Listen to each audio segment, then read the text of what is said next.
नमस्कार, सुप्रभात। आप सुन रहे हैं जीके न्यूज नेटवर्क और मॉर्निंग बुलेटिन में मैं हूं आपके साथ प्रभा शर्मा।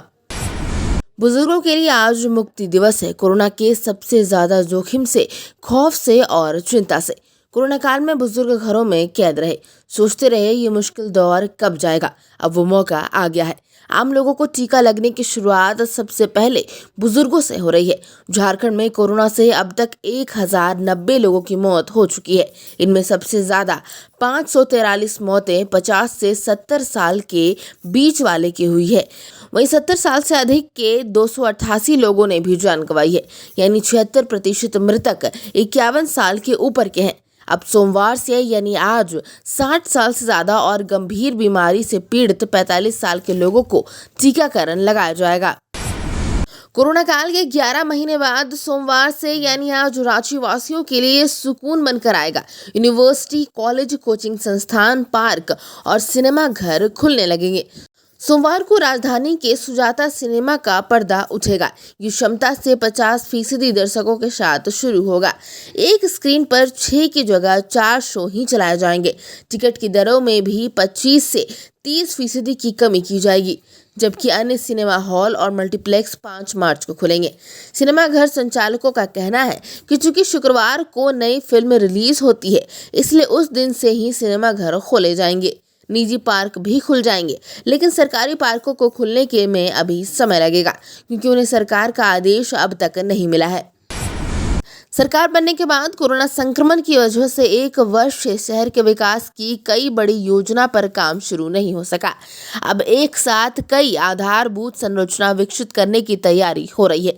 मुख्यमंत्री हेमंत सोरेन ने पथ निर्माण विभाग के अफसरों को रांची को जाम मुक्त बनाने के लिए शॉर्ट और लॉन्ग टर्म योजना पर एक साथ काम करने का निर्देश दिया है।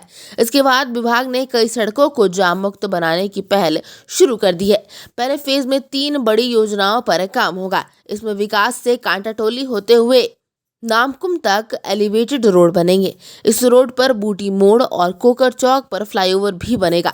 दूसरी ओर एमजी रोड फ्लाईओवर के समानांतर एक और फ्लाईओवर बनेगा, जो सिरमटोली चौक से स्टेशन रोड पर पटेल चौक होते हुए रेलवे लाइन के ऊपर से होते हुए डोरंडा राजेंद्र चौक को जोड़ेगा।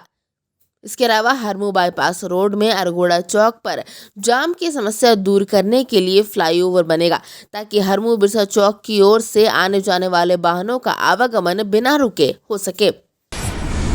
दक्षिण सब जोनल कमांडर माओवादी जीवन कंडुलना उर्फ पतरस कंडुलना ने रविवार को पुलिस के सामने सरेंडर किया। डीसी छवि रंजन और एसएसपी सुरेंद्र झा ने आत्मसमर्पण नीति के तहत कंडुलना को 2 लाख का चेक दिया। कंडुलना खूंटी के रनिया स्थित जापूत गांव का रहने वाला है। सरेंडर करने के दौरान उसकी पत्नी और बेटी भी साथ थी। कंडुलना ने बताया कि वर्ष 2009 में 1 जनवरी को उसकी बहन शुभासी कंडुलना कॉलेज से वापस लौट रही थी। तब 3 युवकों ने दुष्कर्म कर उसकी हत्या कर दी। 3 जनवरी को उसका शव मिला। इस दौरान वो जालंधर में एक कंपनी में नौकरी करता था। 6 जनवरी को वह घर लौटा था। तब तक उसकी बहन का अंतिम संस्कार कर दिया गया था। वह अंतिम बार उसे देख भी नहीं पाया। बदला लेने के लिए वो एमसीसी में शामिल हो गया।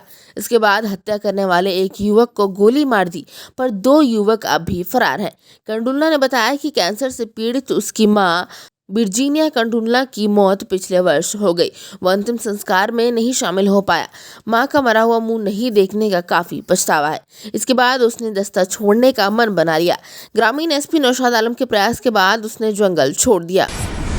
हाईकोर्ट के पास पत्थलगड़ी के प्रयास के 6 दिन बाद एयरपोर्ट थाना क्षेत्र स्थित कूटेटोली चंदाघासी में रविवार दोपहर 12 बजे स्थानीय लोगों ने पत्थलगड़ी की चेतावनी दी कि बिना ग्राम सभा की मजबूरी के जमीन अधिग्रहण नहीं होने देंगे। पेशा एक्ट 1996 के तहत बिना ग्राम सभा की अनुमति लिए भूमि अधिग्रहण, बालू घाटों की बंदोबस्ती और पत्थर खदानों की लीज गैर कानूनी है। उन्होंने कहा कि पूर्ववर्ती रघुवर सरकार ने चंदाघासी का ये प्लॉट आर्ट ऑफ लिविंग की सहयोगी संस्था मानव विकास को लीज पर दी, लेकिन ग्राम सभा से अनुमति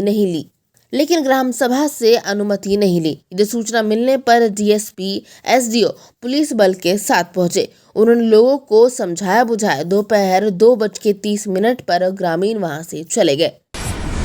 तो ये थी अब तक की कुछ अहम खबरें। दिन भर की ऐसी और भी अपडेट्स के लिए बने रहिए हमारे साथ जेके न्यूज़ नेटवर्क।